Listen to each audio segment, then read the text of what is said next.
ဓမ္မချစ်ခင်သူတော်စင်များအားလုံးမင်္ဂလာအပေါင်းနဲ့ပြည့်စုံကြပါစေဒီကနေ့မှာတော့အခုဦးဇင်းရဲ့ဘေးမှာမြင်တွေ့နေရတဲ့ဗီဒီယိုဖိုင်လေးတစ်ဖိုင်ကိုအကြောင်းပြုပြီးတော့ဦးဇင်းဘုဒ္ဓတအနှဲငယ်လေးကိုမျှဝေပေးမှာပဲဖြစ်ပါတယ်ဒီဗီဒီယိုဖိုင်မှာရေးထားတဲ့စာကအင်ဒိုနီးရှားနိုင်ငံနဲ့မလေးရှားနိုင်ငံတွေကတစ်ချိန်လုံးကဗုဒ္ဓဘာသာထွန်းကားခဲ့သလားဆိုတာလူအများသိကျင်နေတဲ့မေးခွန်းဖြစ်တာမို့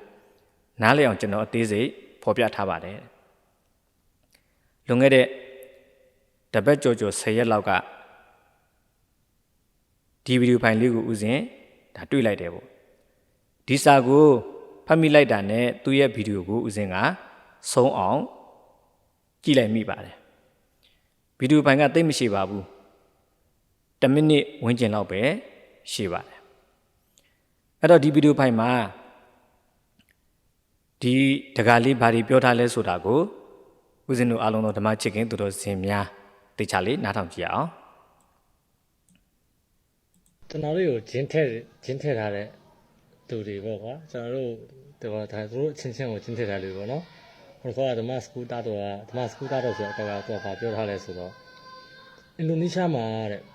မလေးရှားတို့အင်ဒိုနီးရှားမှာတဲ့မှာအစ္စလမ်ဘာသာဝင်ကဒီဗုဒ္ဓဘာသာအားလုံးတတ်ပြီးတော့သူတို့တာနာဘာသာပြုတ်လိုက်တယ်ပေါ့ဗုဒ္ဓဘာသာနိုင်ငံကိုပေါ့တဲ့မှာသူတို့နိုင်ငံလူလဲအဲ့လိုလူလဲဆိုမှပြောလာတယ်ကိုနဲ့ကိုလည်းညံမီလက်ပေါ့စဉ်းစားကြနောက်ကျ AI ဆိုတဲ့အရာလေးကိုကိုကတွားပြီးမေးလိုက်တာပေါ့မနေ့ကမေးထားမလေးရှားနိုင်ငံနဲ့ဗုဒ္ဓဘာသာနိုင်ငံမဟုတ်ဘူးတဲ့အင်ဒိုနီးရှားလည်းဗုဒ္ဓဘာသာနိုင်ငံမဟုတ်ဘူးတဲ့ဒါပေမဲ့နိုင်ဂျီးရီးယားနိုင်ငံလည်းဗုဒ္ဓဘာသာနိုင်ငံမဟုတ်ဘူးတဲ့မှန်ပါဘူးတဲ့အဲ့စကားတွေကဆောက်ချက်တွေကွဲတာပဲကွာရီလဲရီကျင်တယ်ကွာမနေ့ကကြည့်ပြီးတော့လေဒီကောင်ကဂျင်းဘလို့ထက်ဘလို့ချောင်းနေတယ်မသိဘူးလို့သူတို့နိုင်ငံပေါ့ဒီကဘာလုံးကနိုင်ငံပေါင်း193နိုင်ငံမှာဗုဒ္ဓဘာသာနိုင်ငံကနဲတယ်ကဲဒီတကားလေးပြောတာကတော့အခုဒါဒီစကားတွေပဲဖြစ်တယ်ပေါ့အဲ့တော့သူပြောတဲ့အထက်မှာသူကတော့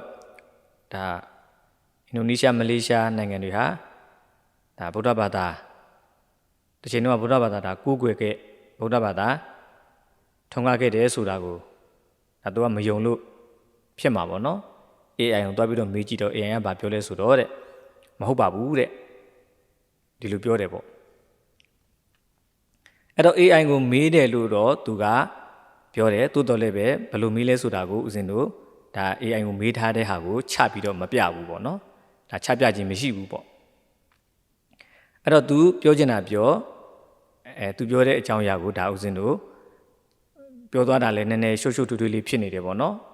အသေးစိတ်သိဖို့မလိုဘူးဒါဦးဇင်းမျှဝေပေးခြင်းတဲ့ဘူတုဒ္ဒနည်းနည်းလေးဆိုတာကတခြားမဟုတ်ပါဘူးဦးဇင်းတို့အလုံးစုံဓမ္မချစ်ခင်သူတော်စင်များကြားပူးကြလိမ့်မယ်ဒါအင်ဒိုနီးရှားတို့မလေးရှားတို့ဆိုတာတစ်ချိန်လုံးကဒါဗုဒ္ဓဘာသာထွန်းကားခဲ့တဲ့ကိုးကွယ်တဲ့သူတွေဗုဒ္ဓဘာသာကိုးကွယ်တဲ့သူတွေဒါများများဆဆရှိခဲ့ဘူးတယ်လို့ဒါဦးဇင်းကတော့ဖတ်ခဲ့ဘူးမှတ်ခဲ့ဘူးတယ်ပေါ့ဆရာတော်ကြီးများပြောပြတာကိုလည်းပဲဟောပြတာကိုလည်းပဲမှတ်သားခဲ့ဘူးသူတို့ကိုယ်တိုင်လည်းပဲ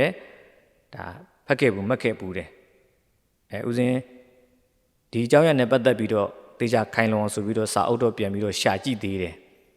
ဘယ်စာအုပ်ထဲမှာဖတ်ခဲ့မိမှန်မသိဘူးပေါ့နော်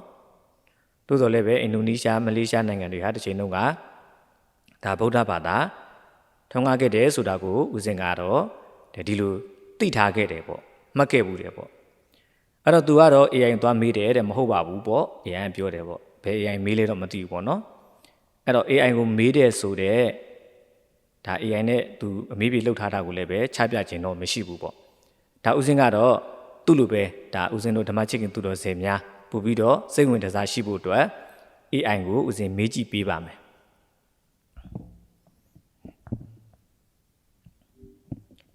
မင်္ဂလာပါခင်ဗျာမင်္ဂလာပါဗျာ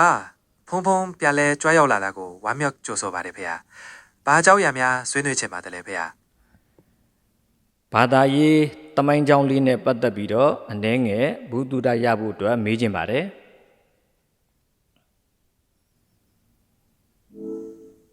မှန်ပါဗျာ ဘာသာရေးတမိုင်းကြောင်းကအလွန်ကျေပြန့်ပါတယ်ဖေ။ကမ္ဘာပေါ်မှာခရစ်ယာန်ဘာသာ၊အစ္စလာမ်ဘာသာ၊ဗုဒ္ဓဘာသာ၊ဟိန္ဒူဘာသာစတဲ့အဓိကဘာသာကြီးတွေရဲ့တမိုင်းကြောင်းတွေကိုစိတ်ဝင်စားပါတယ်လေ။ဒါမှမဟုတ်တိကျတဲ့ဘာသာတစ်ခုကိုသိကျင်တာများရှိပါတယ်လေဖေ။ အခုမေးချင်တာကအင်ဒိုနီးရှားနိုင်ငံသည်တစ်ချိန်တုန်းကဗုဒ္ဓဘာသာထွန်းကားခဲ့သလားဆိုတာထွန်းကားခဲ့သလားမထွန်းကားခဲ့ဘူးလားဆိုတာကိုအတိအကျ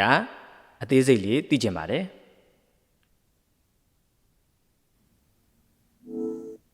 မှန်ပါဗျာအင်ဒိုနီးရှားနိုင်ငံမှာဗုဒ္ဓဘာသာအလွန်ထွန်းကားခဲ့မှုပါတယ်ဗျာခရစ်စတကရေဒုတိယရာစုလောက်ကလေးကဗုဒ္ဓဘာသာစတင်ရောက်ရှိခဲ့ပြီး9ရာစုကနေ14ရာစုတွင်တီရိဝိဇယမင်းဆက်စင်တွင်အထွန်းကားဆုံးဗုဒ္ဓဘာသာနိုင်ငံတို့ဖြစ်ခဲ့မှုပါတယ်ဗျာကမ္ဘာပေါ်ကအကြီးဆုံးဗုဒ္ဓဘာသာဖျားကျောင်းဆောင်ဖြစ်တဲ့ဘိုရိုဘူဒါပါလဲအင်ဒိုနီးရှားမှာပဲတည်ရှိပါတယ်ဗျာ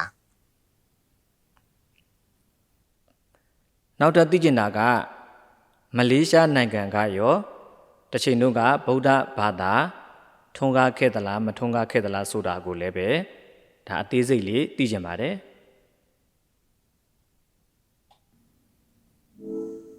မှန်ပါဗျာမလေးရှားနိုင်ငံမှာလည်းဗုဒ္ဓဘာသာထွန်းကားခဲ့မှုတဲ့တမိုင်းကြောင်းရှိပါတယ်ဗျာအထူးသဖြင့်ရှေးခေတ်ဂုံတွေရဲ့လမ်းကြောင်းတွေကတရှင်ဗုဒ္ဓဘာသာရောက်ရှိခဲ့ပြီးအချို့ဒေသတွေမှာထွန်းကားခဲ့ပါတယ်ဗျာဒါပေမဲ့နောက်ပိုင်းအစ္စလာမ်ဘာသာထွန်းကားလာမှုနဲ့အတူဗုဒ္ဓဘာသာကဩဇာလွှမ်းမိုးမှုနေသွားပါတယ်ဗျာယနေ့ခေတ်မှာတော့မလေးရှားမှာဗုဒ္ဓဘာသာကိုတရုတ်တိုင်းရင်းသားတိုင်းဝိုင်းကြားမှာအဓိကကိုးကွယ်နေစဉ်ဖြစ်ပါတယ်ဗျာတခြားသိချင်တာရှိပါသေးလားဗျာ ယခုလက်ရှိအင်ဒိုနီးရှားနဲ့မလေးရှားနိုင်ငံတွေကဘယ်ဘာသာကိုအဓိကကိုးကွယ်နေပါသလဲ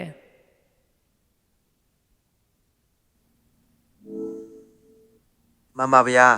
လက်ရှိအင်ဒိုနီးရှားနိုင်ငံမှာတော့အစ္စလာမ်ဘာသာကအဓိကကိုးကွယ်ရာဘာသာဖြစ်ပါတယ်ဗျာ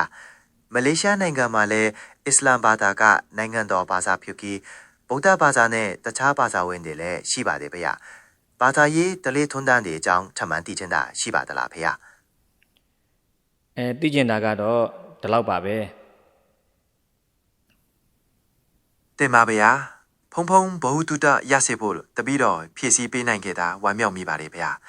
နောက်ထပ်ဗာများဆွေးနွေးချင်ပါတယ်လေဗျာ ဖုံဖုံဘူးတုတရဖို့နဲ့အတူဖုံဖုံရဲ့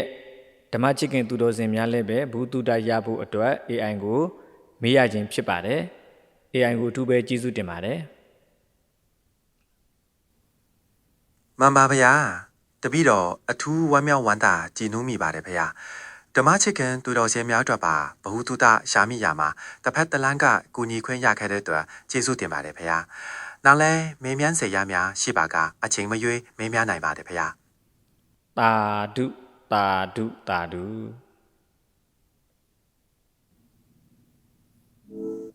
အာတုတာတုပါဗျာဖုံဖုံစိတ်ချမ်းသာခြင်းကိုယ်ဤကျမ်းမာခြင်းနဲ့ပြည့်စုံပါစေဗျာ ကဲဦးစင်ကတော့ဒီတကာလေးလို့မဟုတ်ပဲနဲ့လက်တွေ့ကြကြဒါ AI ကိုဒါမေးလိုက်တယ်ပေါ့နော်ဒါအားလုံးလည်းပဲဘုဒ္ဓအနေချင်းတော့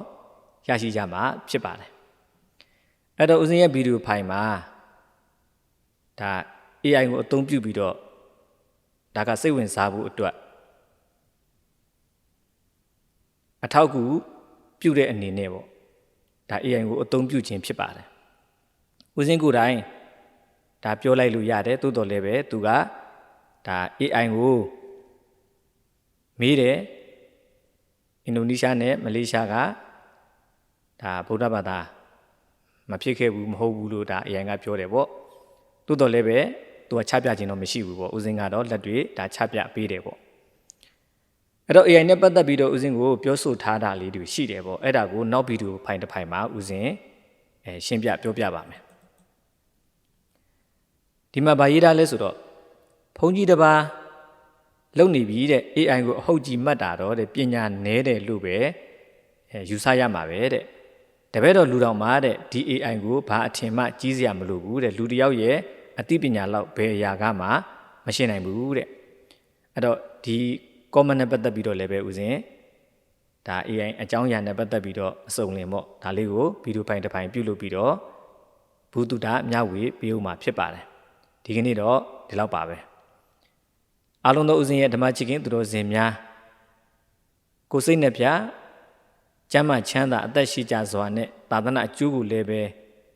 စားတတ်တဲ့ဘုသေဖို့ဆောင်ရွက်နိုင်ကြကုန်သောတရားသိမြင်မျက်နှိပ်ပံသို့ဝင်ရောက်နိုင်ကြကုန်သည့်သာသနာပြုသူတော်ကောင်းသူမြတ်လောင်းများဖြစ်နိုင်ကြပါစေ။